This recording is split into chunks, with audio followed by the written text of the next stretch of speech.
નમસ્કાર મિત્રો, સ્વાગત છે તમારું ગુજરાત ખેડૂત હવામાન નોંધમાં। આજે તારીખ 1 જૂન અને આજના તાજા હવામાન સમાચાર જોઈએ તો આવનારા દિવસોમાં કેવું રહેશે સૌરાષ્ટ્ર ગુજરાતનું વાતાવરણ, કયા વિસ્તારમાં થશે પ્રી મોન્સૂનનો વરસાદ તેમજ અસ્થિરતાના હિસાબે કયા વિસ્તારમાં થશે વાવણી લાયક વરસાદ, તેની વાત કરતાં પહેલાં જો અમારી ચેનલ પર નવા હોય તો ચેનલ સબસ્ક્રાઈબ કરી વિડીયો લાઇક તથા શેર કરી દેજો મિત્રો।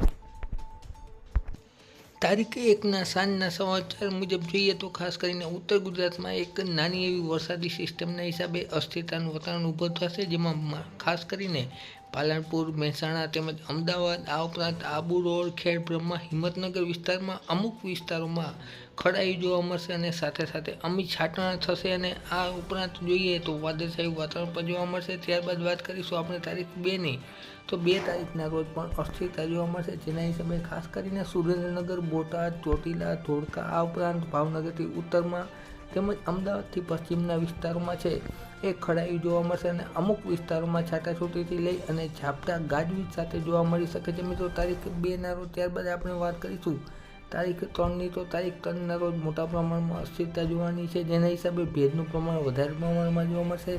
વાત કરીએ તો ખાસ કરીને અમદાવાદ, આ ઉપરાંત ભાવનગર તેમજ મહેસાણા, આ ઉપરાંત જોઈએ તો ખાસ કરીને ધોળકા, બોટાદ, સુરેન્દ્રનગર, ચોટીલા તેમજ ખંભાત, આ ઉપરાંત ભાવનગર, સારંગપુર, ત્યારબાદ વાત કરીએ તો ખાસ કરીને દાહોદ, લુણાવાડા તેમજ એમપી બોર્ડરની આસપાસના વિસ્તારોમાં ગાજવીજ સાથે વરસાદ જોવા મળશે। જોકે વરસાદ છે એ સીમિત વિસ્તારમાં જોવા મળશે મિત્રો। ત્યારબાદ વાત કરીશું આપણે 4 તારીખના રોજ તો 4 તારીખના રોજ ખાસ કરીને ઉત્તર ગુજરાતના વિસ્તારમાં ઉદયપુરથી લઈ અને દક્ષિણના વિસ્તારોમાં છે એ ગાજવીજ સાથે વરસાદ જોવા મળી શકે છે, જેમાં રાજસ્થાનના ઘણા વિસ્તારોમાં વરસાદ જોવા મળી શકે છે મિત્રો। ત્યારબાદ વાત કરીશું તો 5 તારીખ બાદ ફરીથી એક વરસાદી સિસ્ટમ આવવાની શક્યતા છે, જેના હિસાબે સૌરાષ્ટ્ર અને કચ્છના મોટાભાગના વિસ્તારોમાં છે એ વાવણી લાયક વરસાદ થવાની પણ શક્યતા છે। એ બાબતે અમે વિશેષ અપડેટ છે એ આગળના વિડીયોમાં આપતા રહેશું, માટે અમારી ચેનલ સાથે જોડાયેલા રહેજો મિત્રો। વિડીયો જોવા બદલ ખૂબ ખૂબ આભાર।